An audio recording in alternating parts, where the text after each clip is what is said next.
ওং আস্তিকস্য মুনিমাতে ভগ্নি বাসুকেস্তথা জগৎকারো মুনিপত্নী মনুষ্যা দিব্যা নমঃস্তুতে। মনসা পূজা মূলত শ্রাবণ মাসের সংক্রান্তি তিথিতে অনুষ্ঠিত হয়।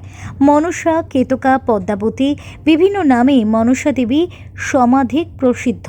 তিনি বিহার, বাংলা, ত্রিপুরা, ওড়িশা, ঝাড়খণ্ড, আসাম এবং উত্তর পূর্ব ভারতের নানা অংশে এবং উত্তরাখণ্ডে প্রধানত সাপের কামড় প্রতিরোধ ও নিরাময়ের জন্য এবং উর্বরতা ও সমৃদ্ধির জন্য পূজিতা হয়ে থাকেন।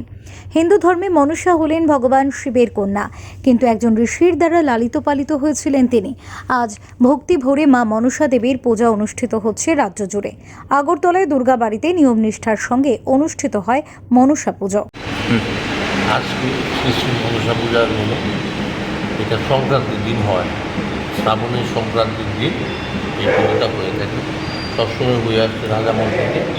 আজকে পুজো হলো, এখন অন্নভোগ হবে, বিকেলবেলা আরতি হবে, কালকে সকালে দশমী পুজো হবে, বিকেলবেলা আর ঘর যাবে, রাত যাবে। কোন সময় থেকে হচ্ছে, কত বছর ধরে? এটা রাজামল থেকে চলে আসে। কিন্তু ভগবানের কাছে কি প্রার্থনা করা হয়?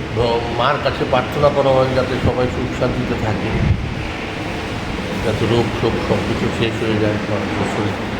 এটা আসলে ভগবানের কাছে প্রার্থনা।